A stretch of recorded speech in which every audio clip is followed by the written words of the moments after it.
Okay, welcome to GothCast, episode 7. I am Dr. Sanders. And I'm Robbie Gore. All right, so today we have another movie episode for you, and we're going to talk about 3 movies that we think a lot of you out there might like, and definitely ones that, we liked in certain ways, and we're going to kind of criticize in other ways. Yep. But these are fitting for... the time of year. Yeah. So Halloween is coming up, and it's going to be released the week of Halloween. So we thought this would probably give you something to watch and something to enjoy this time of year, and maybe get you in the spirit of the season. As if you don't already live in it 24/7. Right? Every day's Halloween. But yeah, it actually is Halloween. And, I mean, pretty close to it when we're recording this. So, like I said, we're going to do another movie episode. So we're going to talk about 3 movies. It's going to be Suspiria, Ed Wood, and Only Lovers Left Alive. And not Ed Wood's movies. Ed Wood by Tim Burton. Not like Plan 9 from Outer Space. Like, we're actually talking about the movie Ed Wood. So maybe a little bit of a controversial episode. Yeah. In some ways. I know we've had... in particular, one segment of it will be. Yeah. So I know that we typically disagree on quite a lot of things, especially when it comes to music. We disagree all the time. But with movies, we tend to agree on things that we think are kind of egregious errors or anything like that. On this or things that are just undeniably great. Yeah, exactly. Yeah. I have a feeling that this particular episode may have some controversial things we're going to say in it, but we're definitely going to be honest like we always are. Let's just get right into it. Yeah, let's do it. Okay, so the first movie we're going to talk about is Suspiria. Yes, it's Suspiria. Yeah. So a Dario Argento movie. Yep. And, being Italian, I have a fond love of for some Dario, Yep. If you don't know who Dario Argento is, he's pretty famous for his horror movies. The one that actually I'm most interested in, or the one that I thought was one of the craziest ones, was he worked with George Romero on Dawn of the Dead. Yeah. And he actually did like an alternate cut of it, which is actually, I think, a little bit better. It's definitely different. Yeah. I don't know how to explain it. It's just more moody. But then, of course, he also did Inferno, and he did a whole bunch of different movies. If you actually look up Dario Argento, he's pretty much like a cult director. Yeah. And he's also famous for his use of the band Goblin. Yep. At least that's what a lot of people associate his movies with, is the Goblin scores. It's a wonderful use of color. Yeah, cinematography. It's amazing. But it's all going to be talked about when we talk about Suspiria. So, yes, we are. So yeah, want to talk about the plot? Okay, let's get into that then. We have this beautiful young lady, Susie, actress Jessica Harper, who has been invited to dance at a German dance academy. It's always scary right there. Yeah, just Germany alone. That I meant the dance academy, but okay. Xenophobic person.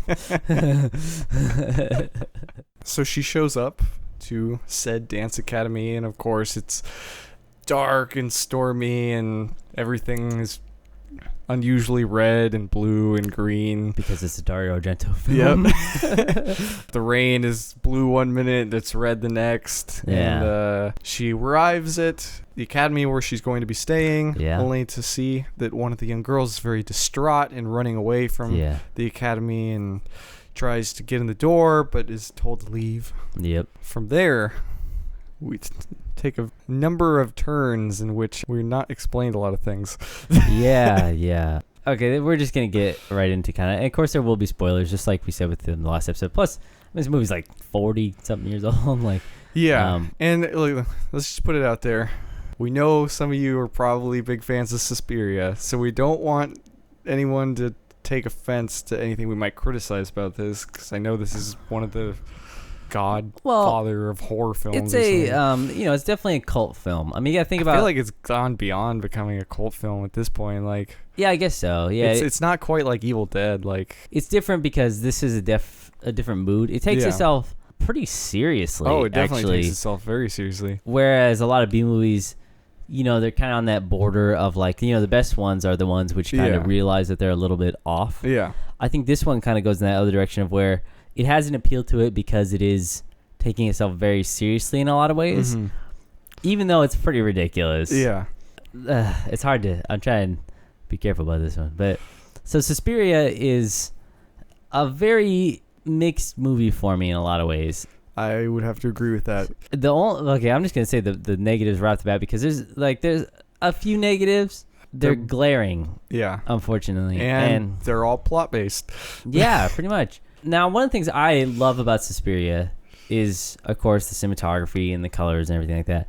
But the story itself, it just is kind of missing a whole bunch of stuff. It's lacking a lot. So you have this character, Susie, who's shown up to the dance academy, and right off the bat, everything about the film is telling you that something horrible is going to happen. The music's screaming at you, the colors screaming at you, which I appreciate because that they do that well. Mm-hmm. But then you have this script that seems not to tell us anything that's going on other than something very spooky is going on at this dance academy. Yeah, they don't really, unfortunately, and like I said, might be spoilers.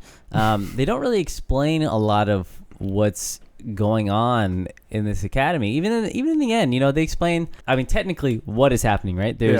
There's witches trying to kill the students in the school. All right. Let's get right into it. Right. This is big spoiler. Okay, so basically what's going on is witches run the school because this academy was founded by a witch way back when, and then it kind of evolved into a dance academy or something. Yeah. And supposedly they dropped their occult practices at some point, but the movie would lead you to think otherwise. Yeah, you have no idea that this is going on for 80% of the movie. Yeah, and then when it's explained that this is what's happening, it's not really explained why it's happening, other than that they like to practice this stuff. And it's explained very abruptly. It's funny because this is being criticized a lot by this movie. I mean, a lot by a lot of people, even people who really appreciate this movie. Yeah. Is that the last few minutes of it, so much happens in the last few minutes that you wonder why it wasn't spaced out more.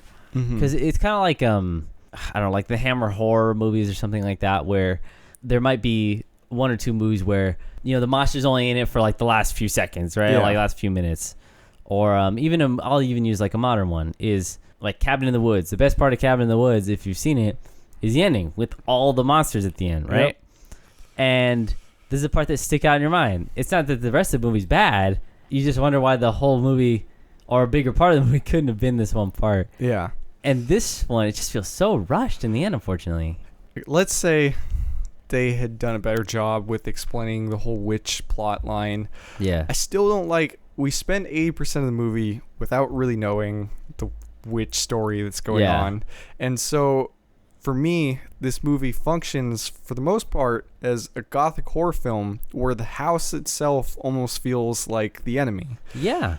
And then all of a sudden, we're given an antagonist in the last 30 minutes of the movie, which is not the house.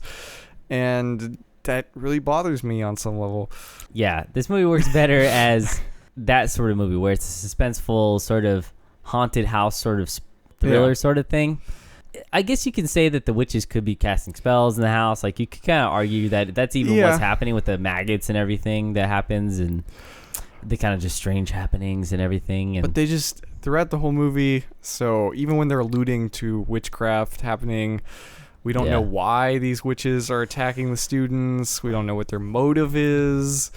It's kind of briefly alluded to that they're trying to protect their secrecy somehow, but it's not really clear that there's a threat that they're going to be exposed to anyone. Yeah, it's really weird. Unfortunately, that's pretty much the biggest criticism with the movie. Yeah. And it's kind of a bummer that it's sort of a big one. This movie doesn't really fall into the B-movie category. No, it doesn't, because it really is shot as a serious film. Yeah. And it's not one of those films that's just talked about like a B-movie either. Yeah. It really is talked about amongst other highly esteemed horror films. Yeah, that's like one of the reasons I think that I have a problem with it. Yeah. Is this movie takes itself pretty seriously for the most part. Just from what I can tell. I mean, Dario Argento tends to be that kind of guy. It's shot in a very serious way, in a very high budget sort of way, especially for, Italian film. And it just kind of has a story that is kind of like a B movie, in that it is kind of a throwaway, like, oh, it's witches trying to do all this stuff, so here's all this cool stuff that happens. Yeah. This will be like my last jab at this movie, because I do like this movie. Oh, yeah. And I want to make that clear. But I think one of the biggest issues that I have with this is that it's so well received by critics universally, and I don't understand.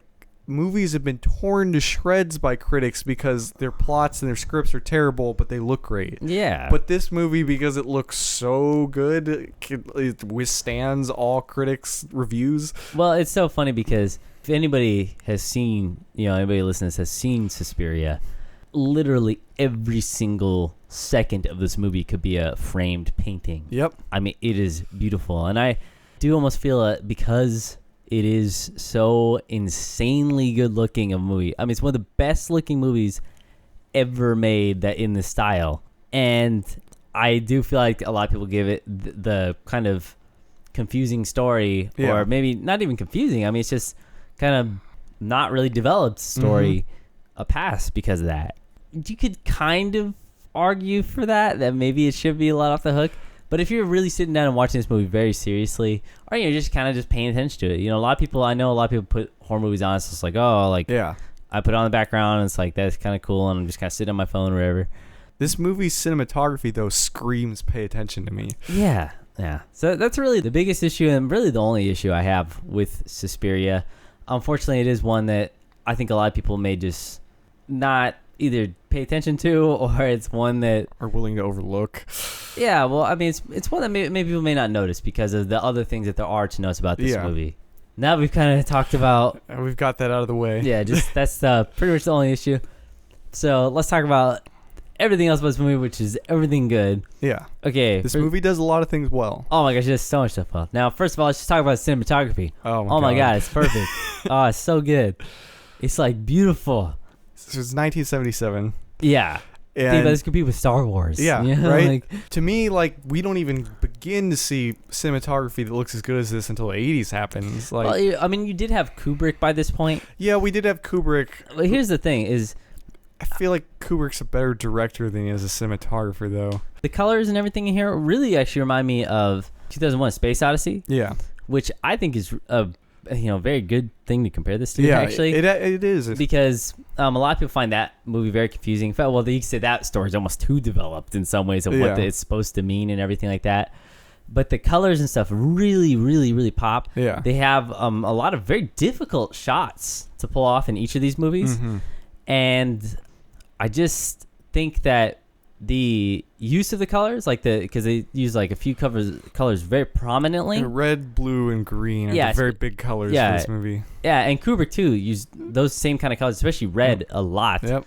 Especially in 2001: Space Odyssey. Yeah, I almost feel like this is more like, I know it's kind of a weird analogy, but this is more like a punk rock kind of Kubrick sort of thing, where it's like kind of, yeah. Yeah, it's kind of more about creating something flashy and cool and fun to look at, everything. Whereas Kubrick was like, we need to put this here because it means this, Yeah. I mean, if you get what I'm saying. So good. Except the only thing, though, is that I feel like Suspiria didn't mean to be punk rock, and I don't think it tried to be any of those things. I don't know. Dario Argento, he's really good. No, I'm not trying to discredit him as a director at all. I don't think he intended for, the story to suffer or for any of these plot issues to exist within the movie. I guess. Yeah, I guess that kind of can make sense. And Kubrick is pretty intentional. I can't believe we're comparing Kubrick to Dario Argento. Well, they're both very serious directors, I feel like. They're also very distinct directors, too. I just think that this movie, especially in terms of cinematography and everything, that it does really feel like he had such a clear vision. Like every single scene. Oh, every shot is deliberate. Yeah. Every shot is filmed with the perfect ideation of that moment for the film. And that's what's crazy about it. And it's really hard to even wrap your head around just how much stuff is happening. In fact, I think that's why this movie is actually a really good movie to rewatch. Yeah. Is because you spot so many different things that were in every scene. Every single room is just so different. It's lit differently, and get used to red. People usually 3-point lighting or, ambient lighting or something like that with soft palette of either yellow or white bulbs. Yep. He's just bright red, just bright blue, bright green. And it's crazy, but it's so... Screw 3-point lighting. Let's just, let's put lights everywhere. Yeah. Yeah.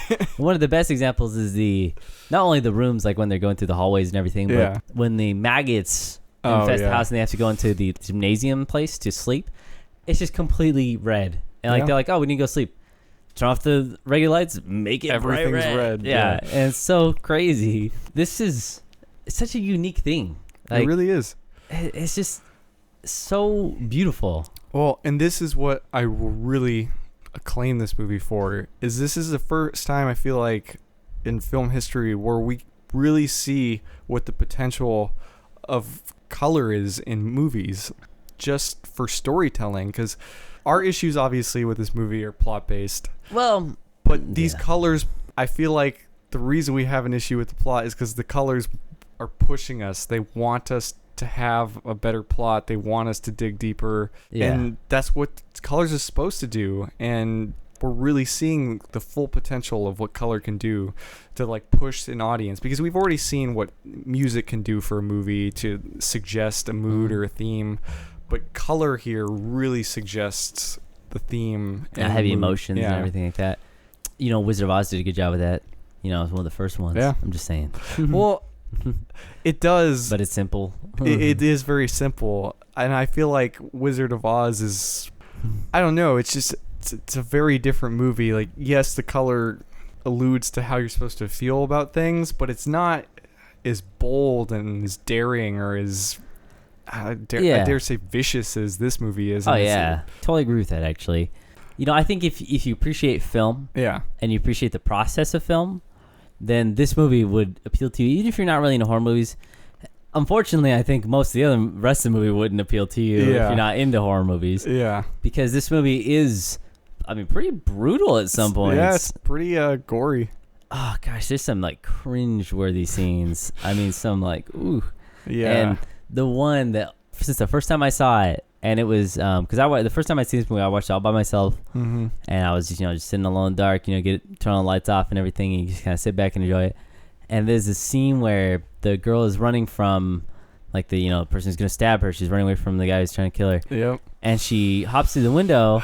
This scene. And falls in this room that has piles of razor wire. Yeah, just a room that happens to have razor wire. I don't understand why there's a room full of razor wire. I don't know, but I have to say that's the most brutal way I've watched anyone die, is struggling through razor wire for... they don't cut away from this at all. She's actually like... the camera just stays on her while she's just getting ripped to shreds in this razor wire. And then when she gets actually killed, the guy slits her throat, and it's like a really brutal close-up. And that's one thing I will say about this movie in particular. What I think makes it so brutal to watch is the editing, because we're used to modern horror films where someone gets stabbed, immediately they cut to another shot and another shot and another shot, but the camera really stays with the action in this movie. Yeah, I think the only ones that don't cut a million times, you know what the ones I'm gonna say are, right? It's like the crazy, insane ones like Hostel or anything like that, where the whole point of it is to watch people suffer.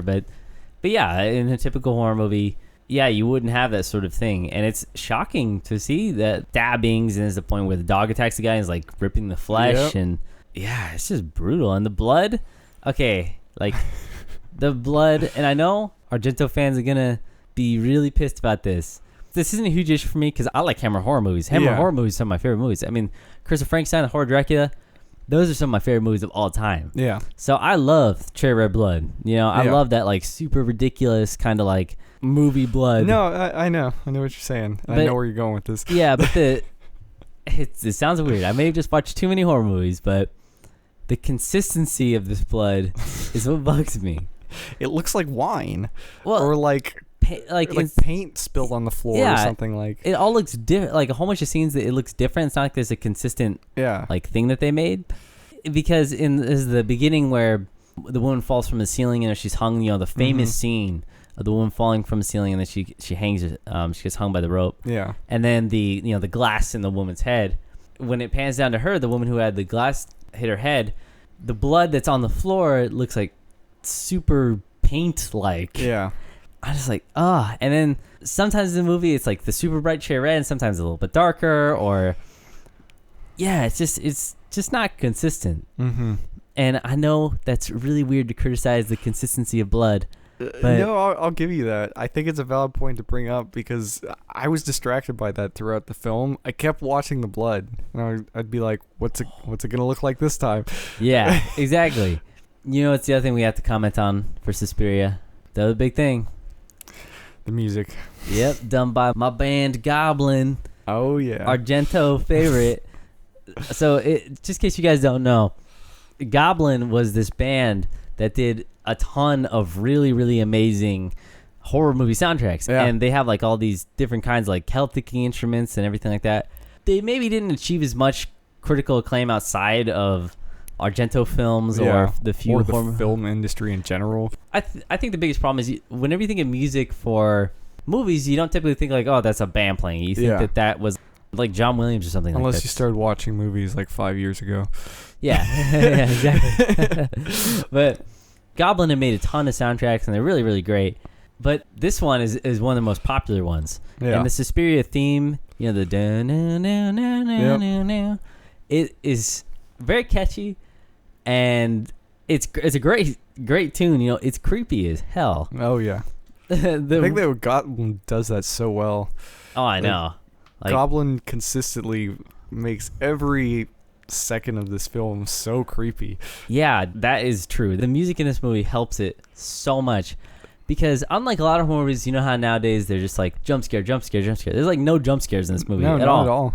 And today, you know, as a creepy hallway, it would be just the slowly tapping. build until you have the jump scare, and then everything spikes just for that second. And the music goes up for like 1 second, and it's like, oh my gosh, and no, this movie's screaming at you the whole time. Yeah, it basically builds up. If she notices something, if she hears something in the hallway, she starts walking out. She actually walks towards you. You hear the music build. Yeah, as soon as she gets into a hallway, it gets really loud. It's just like blasting music everywhere. And it makes you feel so uneasy. Oh, definitely. It's very hard to describe because it's an experience that you don't get today. No, it definitely is not. And I'm so used to jump scares being in horror movies that throughout this movie, because of that music, I'm like, where's something going to jump out at me? And nothing ever does. You know, the hallways are scarier than the actual scare scenes in this movie. Yeah. If you guys have seen the movie, the ending where she stabs the witch through the throat. Which, by the way, like, easiest death ever in a movie. Like, can we mention the outline of her too? Oh yeah, it's pretty bad. It's just, you know, it's the 70s. It's a cheap effect, like, you know. But like everything else they've done in this movie is so good. I just felt like that last scene was so lazy. Yeah, probably because it was actually like, you know, had to be a mystical effect. Yeah. You're basically filming it and guessing what you're going to have to do later. Yeah, but. Yeah, so basically she sees the head witch on the bed and is like, oh, I need to, you know, where is she? She turns invisible when she pulls away the bed cover thing. Yeah. And she's Except like, we don't know she's invisible. Yeah, she's disappeared. So then you see her outline. So she literally takes was it like a knife or something, just stabs her through the throat, and that's it. Yeah, she dies. And then all the other witches die because she killed the queen witch. And apparently the witch in this movie was some like prostitute, like some super old prostitute that Dario Argento was like great. Hired to be that part. Yeah, that's the only thing he hired her for. I read that like a long time ago. You know, if you see her face is like super, super wrinkled and everything like that. By the way, that scene is so gross. Like her hands and everything, like they cover in that like weird paint, and it's like so gross. This movie makes me feel so weird when I'm watching it. I wouldn't call it one of the scariest movies I've seen, but one of the most unnerving. Yeah. Well, it may have a lot of plot issues. Well, it may have some kind of unanswered questions or questions that were never even asked. Yeah. That should have been. This movie is really a classic in a way. And if you see it, even with all these issues, it's a movie that's hard to turn off. It really is. And even as we sat here talking about our issues with the plot and what we think could have been done better in the movie. But by the end of the movie, I still like it. I do. I totally agree with that. And even though I go back and look at this with the critical eye, even watching it for this episode to watch it and find all the issues with it and find everything I like about it, even with some glaring issues, this movie's freaking great. Yeah. So I recommend it wholeheartedly, and it'll add something to your Halloween to put it on. you'd be like the cool person who's like, Yeah, I "Ooh," know. and you'd be like, what's the movie? You'd be like, oh, Suspiria. You'll be like, oh, what's that? And Yeah. you'll be like, oh, it's an Italian horror film. Yeah, yeah, it's Italian. You probably never heard of it. Yeah. Well, but then in Italy, everyone watches it every day for Halloween. But that's Suspiria. Go watch it. Okay, so this is going to be our news segment for this episode. We're going to try and keep this one a little bit light because we have lots to say about The movies we're talking about today. Yeah.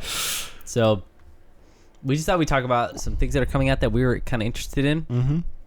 So the first thing is this really interesting Edgar Allan Poe Adaptation. Yeah, it's like collaboration sort of thing where they're adapting 5 stories into this movie. It's like an hour-long movie, and it looks really cool. So they've taken these 5 stories and they've filmed 5 shorts for them and then kind of woven them together to make a feature-length film. Yeah, so it's called Extraordinary Tales. If any of you are fans of Edgar Allan Poe, this definitely looks interesting. I mean, we haven't seen it yet, so we can't really comment on the quality of it, but it's definitely worth checking out, especially just because if you aren't a fan of Edgar Allan Poe, you really should check out some of his work because he pretty much helped define the Gothic genre.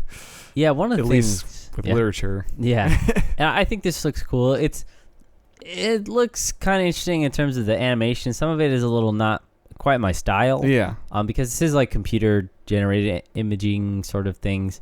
It has to be kind of hyper stylized for me to kind of like those sort of things. But it's funny in today's world, almost. I feel like a lot of people won't read Edgar Allan Poe because he's written in such a way. Yeah, Like, it's if you're not an English major, you're gonna have trouble reading Edgar Allan Poe. Oh well, I mean, think about one of the most famous stories, right? The Cask of Amontillado. Mm-hmm. You know, all the wounds of Fortunato I bore the best I could.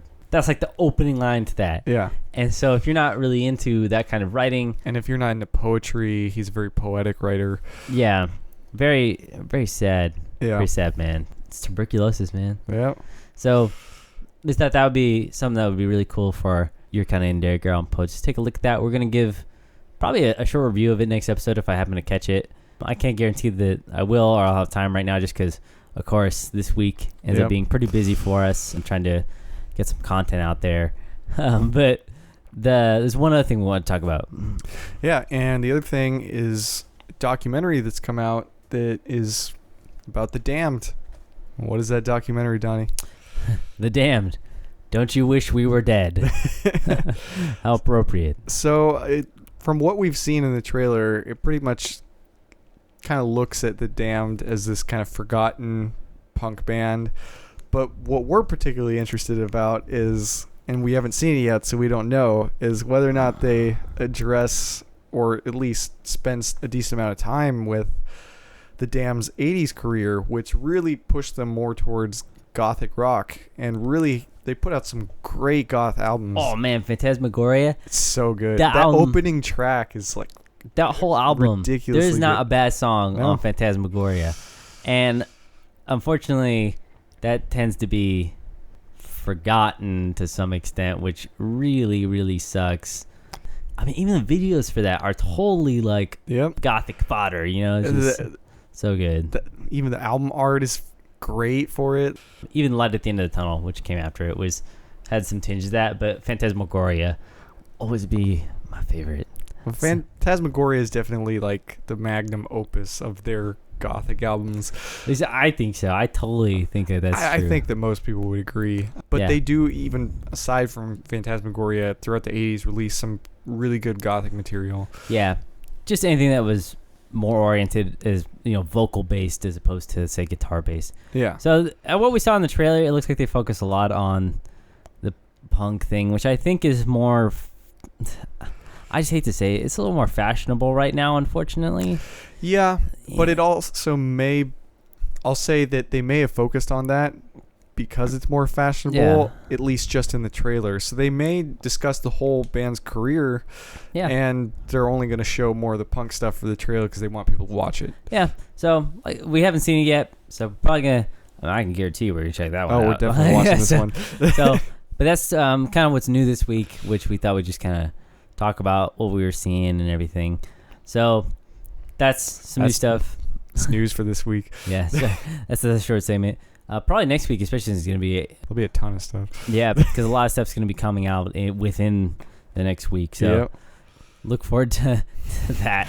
But that's our new segment. So let's get back to talking about movies.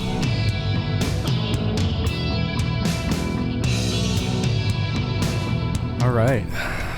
So we're going to talk about Ed Wood now. Yeah, we're not going to talk about the director. Ed Wood. No, we're talking about Ed Wood, not Ed Wood. We're talking about Ed Wood. No, okay, so we're going to talk about the Tim Burton film, released in 1994. Biopic. Yeah, and this is the story of Ed Wood. And the filming of Plan 9. Well, it actually covers from Glenda to Plan 9. It does, but it spends a significant amount of time on Plan 9. Yeah, and also the Bride of the Monster. Yeah. Yeah, that one too. So this movie is great too. Oh yeah. Right at the bat, I just want to say I really like this movie. It's actually probably one of the least watched Tim Burton movies. And yeah, I would say probably one of the best of them. Yeah, I would agree with that. In fact, this movie, and a lot of people have criticized Tim Burton for a lot of things. In fact, we always say the dreaded two words when you're talking about goth is Tim Burton, because of his association, of course, with Hot Topic and everything like that. Disneyland. And of course, the oversaturation of A Nightmare Before Christmas is a very, very large reason for that. And, Sweeney Todd and Alice in Wonderland. Yep. Not that Sweeney Todd's a bad movie, but, when Sweeney Todd was coming out, they pushed so much of that out the door. And his movies tend to be overhyped at this point, and people just think like, oh, well, if it's a Tim Burton movie, that must be goth or that must be dark. So a lot of people in the subculture have really turned against him in that way. It's unfortunate. It's kind of his own fault in a lot of ways. It is. We'll probably do a whole thing on the rise and fall of Tim Burton, at least his popularity and the criticism against him. But that's not what this is about. I just wanted to mention that before we talk about it. Yeah. And to say that this is actually a really good Tim Burton movie that not a lot of people talk about. Yeah, and if you really have shied away from Tim Burton's films because of all the aforementioned reasons, then we really suggest you give this movie a chance. Yeah, I would agree wholeheartedly on that one, because this movie is really good. I know that a lot of people get turned off by black and white movies, which is unfortunate. Yeah. But this movie is black and white. There's no color version of Ed Wood. It doesn't feel like a black and white movie, though, I will say. Well, I mean, I think if you go into it with the idea that it's a black and white movie and you're kind of prepared like, oh, I'm just going to sit down and get into this, instead of being like, oh, it's black and white, I can't get into it. Yeah. I think a lot of people who watch black and white movies will tell you that after a few minutes, you don't even notice it's in black and white. And the thing that comes through in black and white movies, because you're not able to look at all, the pretty colors and everything like that. It's like the opposite of Suspiria. Yeah. You tend to focus on the story and all these elements that are really great, and the acting has to come through for it because you have a whole element that's gone. And so this movie shines in so many ways. Yeah. And unlike a lot of Tim Burton's other movies like Alice in Wonderland and even Beetlejuice to an extent, is that there's a very clear story and a very developed characters in that what their kind of goals are, and while they may not be completely three-dimensional, Ed Wood in this movie is, hey, let's do it, you know? While they may not be super, super deep characters, each character is unique enough and developed enough to where you kind of relate to them and you feel like you know them. I would agree with that. For this film, I will kind of say that, obviously, it's a biopic. Not everything in this movie is going to be realistically portrayed. But I feel like they do a really good job of capturing the character of each of these real people. There are some discrepancies between real life and the movie naturally, world. It's a biopic, so... Yeah, apparently, a lot of people say Bela Lugosi didn't swear a whole bunch, like every other word, whereas in this one he's like, he really is the drug addict that we think of in modern society in this movie. And it's almost like a caricature of him. Yeah. Actually, I know it's hard to believe. In fact, I'll just throw this out there because I think it's an interesting fact. If you watched it, wouldn't you never researched any of the kind of backlash against it? Is that actually Lugosi's family really did not like Ed Wood. I'm sure they did. They did not like Ed Wood because they felt that he took advantage of Bela Lugosi, even though everyone else who was involved with all the movie said they seemed to be really good friends. Yeah. Even when he was going through all the stuff, Ed would visit him in the hospital when he was trying to get clean. And so there is that huge kind of discrepancy in the story, but this story is told so well. Oh, it definitely is. You really like Ed Wood by the end of this movie. Yeah. And you really like Bela Lugosi, despite his portrayed character flaws. I think the best thing about this movie is that even though I'm very familiar with these people, I'm familiar with Ed Wood, I'm familiar with Bela Lugosi. I've seen pretty much, all of their movies, and even Ed Wood's really bad movies I've seen. And so I'm really familiar with these people as people, and the way that they portray them, you really get lost in the characters. Martin Landau as Bela Lugosi, so good. Yeah. And it feels like it's actually a really old Bela Lugosi. No, that's what it feels like. His performance is great in that movie. And even, Johnny Depp gets criticized a lot. Yeah. But I honestly feel like his performance in this movie is great, like as Ed Wood. Mm-hmm. It feels like it's characterized, but I mean, what I've read about, Ed Wood, he really kind of was like that. Yeah, it wasn't until the end where he got kind of, where he got super, super, super into alcoholism and stuff. Yeah. Where I've read that he had those kind of really dark periods, but he was super optimistic before all that, and he got a lot of movies made. Yeah. So, I mean, that's what really comes across in this, that he was so determined. And it sounds weird, but this movie is really inspirational in a weird way. No, it is, because we should state that Ed Wood not popular in his time. Ed Wood is popular now. It was not popular in his time, but even still, he's famed as the worst director of all time. Like, that's his title. Yeah, it's funny because Ed Wood the movie actually had a huge impact on his cult status. Yeah, which is obviously since his release, his movie's grown exponentially. Plan 9 posters are everywhere. Yep. People. I've literally seen people who had the poster instead of the thing. Like, I was like, "Oh, you like Plan 9?" I was like, "Oh yeah, it's a cool poster." Yeah. It's just like, because they make so much stuff based on it. Yeah, that's just like looks cool. Well, and another thing that I think that this movie does a good job of, and I mean, maybe it was or wasn't intentional, but it really brought back some spotlight to some people that I felt like Hollywood had kind of forgotten about. I mean, for one, Ed Wood, Bela Lugosi will never be forgotten. Like, that's just impossible. Yeah. But Vampira, I should say. Yeah, Vampira, that's a big one too, because that's a really sad story if you actually look into it all. But I do think that one of the best things this did too was make these people human to a lot of people. Yeah. Of course, Bela Lugosi is Dracula. Yeah. I mean, that's what most people associate him with. People do associate him with Ed Wood's movies, the pull the string. Yeah. The dragon, beware the dragon, Yeah. Those sort of lines, which are just hilarious. But the showing that he was really on the outs, in his life, Hollywood did not treat him well, and he was not. Hollywood didn't even want to use him for Dracula.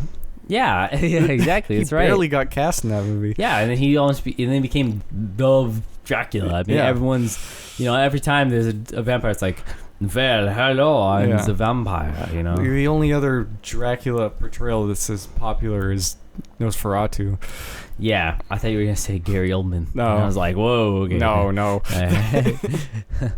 But I really like this movie. And the one piece of trivia I think is really weird about this one, it's one of the only movies where Danny Elfman doesn't score the movie. Yeah, that's a good point. Yeah, because they had a falling out after Night Before Christmas. Doesn't surprise me. Yeah, so this is the one movie that he doesn't do. I'm pretty sure it's one of the only ones that he doesn't do. I'm pretty sure he does every single other Tim Burton movie. I might take some backlash on this, but I kind of think that might contribute to this movie being good. Really? I like Danny Elfman, but I think that if this had a Danny Elfman soundtrack, it just would have felt like every other Tim Burton movie. I could see that it would fit in more with the other ones, but I like what they do with this one. I like that they actually kept the score to a pretty subtle route for the most part, and actually they use the theremin and kind of keep it of the time, which I think really works. Well, that's what I loved, and I don't think we would have gotten that with Danny Elfman as, the composer for the movie. Just one of the things is a fan of Ed Wood stuff, and by fan, using that is I can appreciate what he's done. Well, these movies for what they are. Yeah. You know, it's hard to describe. You can't call Plan 9 a great piece of cinema, but it's definitely a very interesting piece of cinema. Yes. So it's so good it's bad. It perfectly describes so it. Bad it's good. Yeah, it's so good it's bad, yeah. So bad it's good. But that really sums up Ed Wood's work. And seeing these shots from these movies pretty much recreated, exactly like Tim Burton nails it with the sets and everything. When he's recreating it and they're reshooting the scenes, it looks exactly like the ones in the real movie. And I just love every time they're shooting, as soon as they get a scene done, he's like, good, cut it, print it, we're done. You don't want a backup shot? No, it's perfect. Couldn't have been done better. Yeah, I like it. Never could have been shot better in life. It's like you just don't want one for safety. He just hit the door. No, that would have happened in real life. This is real. Yeah, I love it. It's like you could see it shook the set. He's like, he would have that problem get through that door every day of his life. And it's like, it's just hilarious. And the Plan 9, the thing everybody points out, if you ever go like a showing of Plan 9, it's like all the people laugh whenever all the tombstones and crosses fall. And they did it inside the movie. It's like all the tombstones fell over. He's like, yeah, I got a whole movie to make here. Like we gotta keep going. And I love that whenever he gets stressed out, he's got to go put on his sweater and his little wig. And yeah, exactly. And then he really gets into the Ed Wood. Oh yeah. It's just awesome. This movie, we could just keep gushing about each scene because every single scene's done really well. It doesn't drag at all. No. And that's what I find amazing because I know a lot of Tim Burton movies, even Corpse Bride, which is probably one of my, just beautiful movie. Just absolutely great movie. I feel like it drags and is kind of clumsy. This is just a really, really well done movie. And I'm really surprised by that because even movies that I put on, I've seen 5,000 times by Tim Burton. Yeah. I've seen Beetlejuice. I can't even guess how many times I've seen it. And it does have some issues, in terms of the story not making sense when you really think about it. Yeah. But it's so good in that way. This movie is just good in not only that it's good at telling the story like the way Beetlejuice is, but in terms of actually plot structure and getting you involved with every single character and making you kind of relate to them. And script is really good for this movie. Yeah. And so I just think that this is probably one of the most solid movies he's ever done. In fact, critically, this is one of the best movies he's ever done. Yeah. People love this movie. You got extremely good ratings, and a lot of people said even when it came out, it's like, oh, you're probably going to miss this one because it's a black and white movie. It's a big budget movie. Yeah. Johnny Depp wasn't the huge star that he's now. He was he's a name, but he wasn't like as he is now. Yeah. And so this movie kind of flew under the radar for people. And I think people should give it a shot. Oh, I definitely agree with you there. If you're one of those people who's kind of steered away from Tim Burton's movies, go back and watch this one. Yeah. I think you'll be pleasantly surprised. Yep. So that's all I'd say about Ed Wood. I'm done. Okay, on to our final film. It's Only Lovers Left Alive. Now this movie is really good too. Yeah. So all these movies are really good. We didn't necessarily mean to pick extremely good movies. We just kind of picked 3 movies that we liked, and they ended up all being extremely amazing. Yeah. Because we were like, yeah, these movies. Like, okay, those movies are good. Yeah. So, Only Lovers Left Alive is a vampire movie. It is. It is not what you would think of when you think of a vampire movie. It's the non-vampire vampire movie, I would say. Yeah, it's mostly about relationships and what it means to be alive and what it means to be human. It's so weird, and it's gonna sound boring when I describe it. Okay, so it's not really a plot, first of all. Yeah, so first of all, there's a minimal one. Yeah, well, first of all, it's directed by Jim Jarmusch. I think that's how you pronounce it. Yeah. And so I really am a fan of his movies. He did Dead Man, which I think that's the one with Johnny Depp, and it's okay. A lot of people really like it. I think I just have to give it another shot. Yeah. Did you Ghost Dog? That's, I think, probably his most popular. Ghost Dog? Yeah. I love that movie. Stranger Than Paradise, that one's actually in the National Film Registry, which is crazy. Yeah. Coffee and Cigarettes, which has like the segments with Iggy Pop. Like people love posting things from that on everything that's shot for that is so much fun to watch. Yeah, exactly. And then Broken Flowers with Bill Murray, Yeah. which is such a good movie. Oh, that's a great movie. It's so weird, but it's We're gonna nerd out about Jim right now. yeah. We're probably gonna talk about some of his movies later. I just have a feeling. Yeah. But Only Love Is Alive is 2013. This movie is about two vampires. It's mainly about three vampires, but mostly about the two couple. It's a couple who are conveniently named Adam and Eve. Yeah, so it's Tilda Swinton. By the way, totally one of my crushes. Yep. Is Tilda Swinton. I know, like, she's just perfect to me. I mean, absolutely. I just love Tilda Swinton so much. And you got Tom Hiddleston. Yeah. So Adam, they live separately, so they're hundreds of years old. And Adam lives in Detroit, and then Eve lives in Tangier. Yeah. And so they're super far away from one another, and then she also lives in Tangier with another, like, kind of head vampire, an older vampire. Who is also a historical figure. Yeah.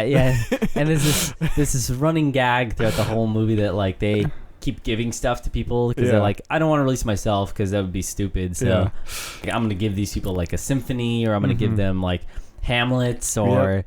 So it's really funny because vampires have been alive so long that they can create these really amazing things. Yep, and there's all these jokes about how, oh yeah, Byron was an asshole, and like stuff like that. And so Adam and Eve, they live separately apart, and Adam is really depressed. He lives in Detroit and he makes music and everything, and he actually wants to kill himself. Yeah. And so he, gets like very early on in the movie, you know, he asks his, I don't know if I'll call him a friend, but he's kind of his human resource. Who is it, like Renfield? Is that the name of the guy from Dracula? Yeah. Where it's like his assistant sort of thing. You know how the vampires can kind of like, I mean, they usually use like hypnotism in other movies. In this one, he's just kind of a big fan of him, it seems like. Yeah. There may be some sort of thing like that. He's kind of like his lackey. But he genuinely, like, really likes Adam. And it seems like on some level that Adam appreciates him. Yeah. And he's one of the few humans that Adam seems to get along with. Exactly. So there is this element that's pretty cool between to see, like, there's this dopey guy who's like, oh yeah, that's really cool, man, And what's funnier about it too is how stereotypical he is as a character of, like, a music scene person. Oh, it's spot on. Yet Adam, like, really he really likes him. And so they live apart, and Adam is, like, really depressed, and so he wants Eve to come be with him, all the way across the world. So that he won't kill himself. Yeah, so she reluctantly is like, oh, I'll do it. And so she goes over and then flies over there to be with him. And it literally flies, and not like vampire flies. Like, she goes on a plane to fly. Yeah. She doesn't turn to a bat. Yeah, exactly. They, like, spend this time together, and then, she discovers he wanted to kill himself, and they go out to clubs, and it sounds boring, right? It sounds boring because we're talking about the plot right now, and the plot is not what makes this movie great. What makes this movie great are the time you spend with these characters, because it really is a character study, and the script for this movie is really, really good. Amazing. There's not a word out of place in here. No, not at all. It's such a refreshing movie. It's very well timed. Timing is everything in this movie. Absolutely, especially with the way the dialogue works in this, with how witty they have to be to one another. They really had to kind of time it perfectly. And there's times where the actors really come through for this, because a lot of scenes just rely solely on their eyes and how they look and their posture and everything, or just the tone of their voice. Yeah, and it comes through so well. And I think that's the most compelling part of this movie, is really the deliverance of these two actors in their role. It's just a phenomenal performance by both of them. And like I said, it's a hard movie to describe unless you've seen it.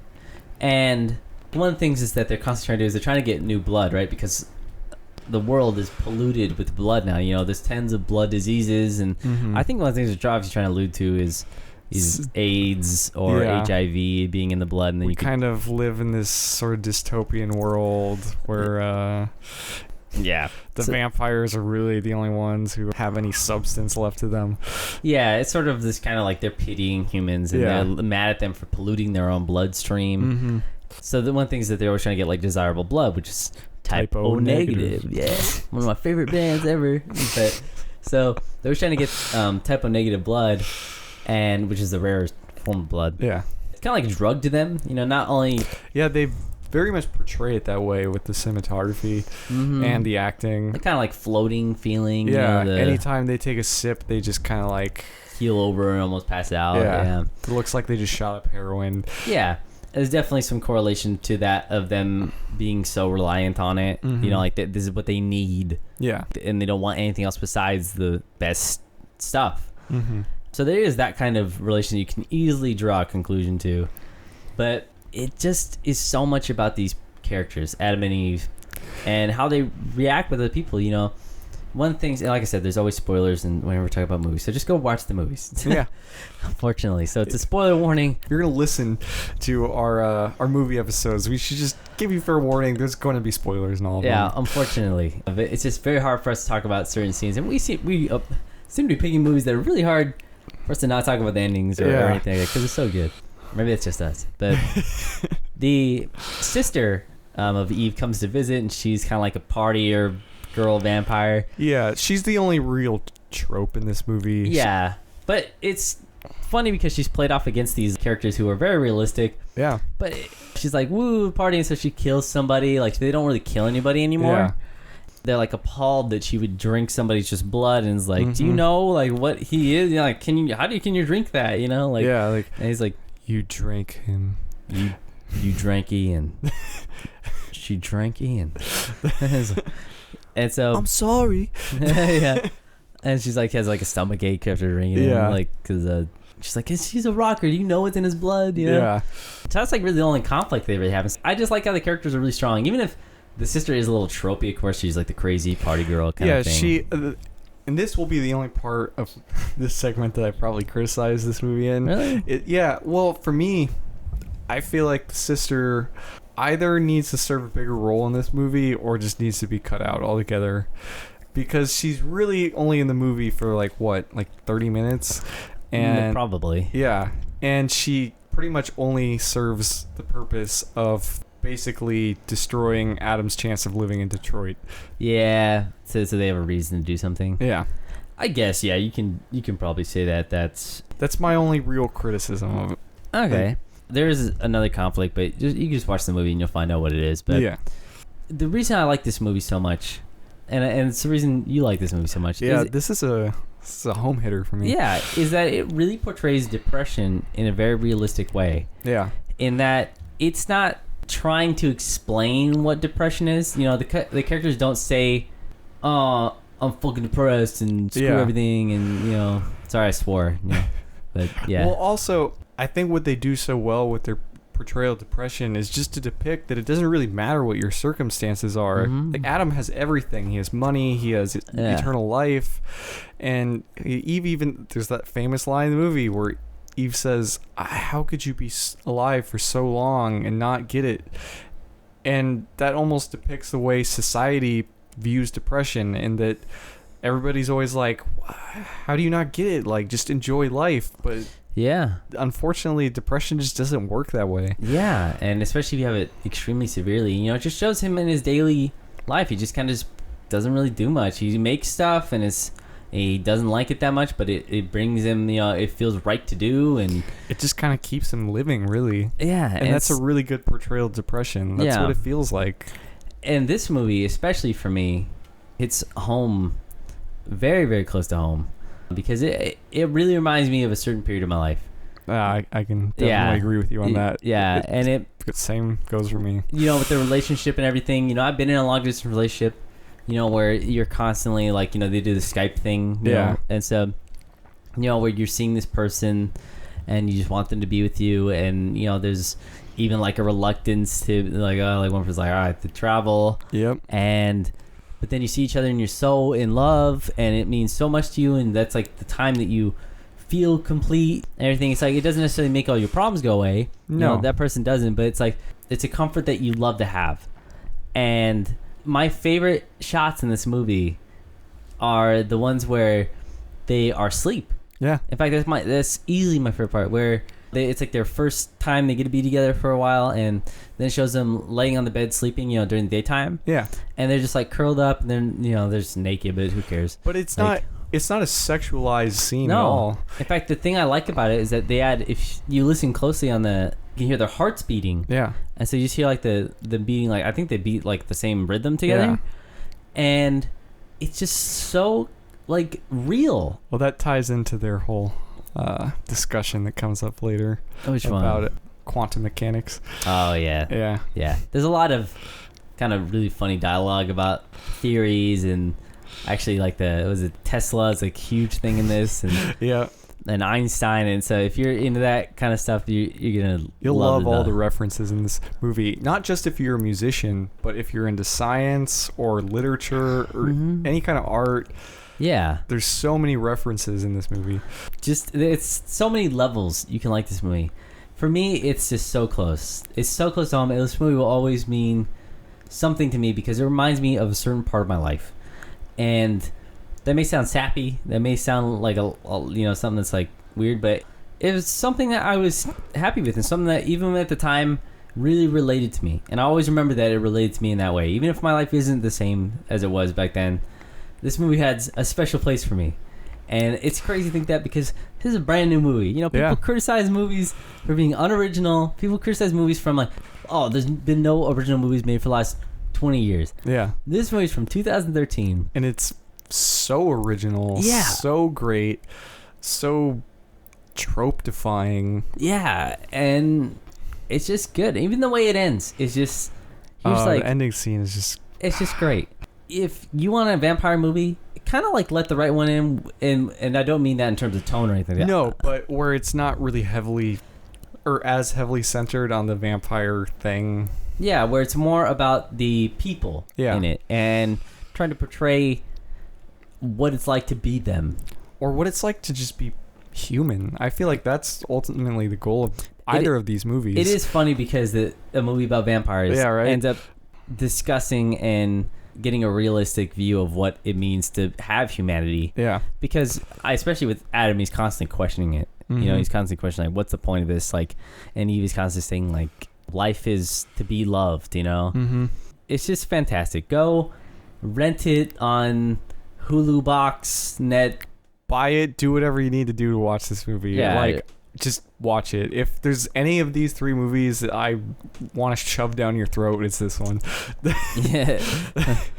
Yeah, I would say for some people, I know not everyone's going to like this movie. I don't think everyone will like it, you know, because especially with Jim Jarmusch, a lot of people kind of don't like the way he tells the story. But well, and I mean, that goes even into the history of it. It was so hard for him to get funding for this movie in America that this movie is a foreign film, technically. Yeah, that's really true. People just didn't get it. You know, it's like, where's the action? Where's the driving? You know, where's Tom Hardy doing something? There's a famous, or perhaps infamous, bit of history about this movie where there had been some action scenes that were shot, at least sparingly for the movie, and studio that they'd been using at the time was like, oh, these are great. You need to put some more in the film. And he immediately cut them all out. It was like, okay, no action for this film at all. Yep. And it works better that way. I think so. So that's the only Love Is Us Live. Just go watch it. All these movies we actually really recommend. Yeah. For different reasons. If you're looking for a campy or not necessarily campy, but definitely a unique kind of 70s movie that you may not have seen, go with Suspiria. Yeah. If you're looking for that kind of like party kind of fun movie, I would say go with Ed Wood, because it's, you know, it's quirky and it's Tim Burton. Or if you just enjoy like cool biopics, that's a really good one. That's a super, that's really good.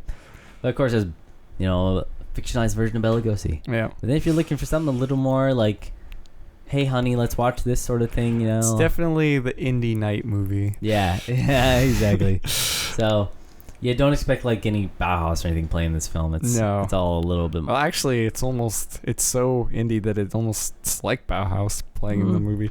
I guess so. So, but if you like a very unique movie, I would say take a look at this one. Yeah. That's Only Lovers Left Alive. And I want to thank you for tuning in on this episode of GothCast, where we ramble on and on and on about movies. Yeah. So, I'm Dr. Sanders. This is Robbie Gore. Of course, as a reminder, you can check us out on Instagram, Facebook. We have a website, gothcastradio.com. And if you really enjoy, please subscribe. Yeah, you can send us an email at gothcastradio@gmail.com if you have any ideas for any shows or anything you would like us to specifically talk about in news or just as a topic. We also have a YouTube channel, GothCast space video. Just go check all that out if you want a little more GothCast in your life. Of course, subscribe on iTunes and all that. Yeah. So have a good night, have a good Halloween, and we will see you right around Halloween. Yep. So have a good one. Stay spooky.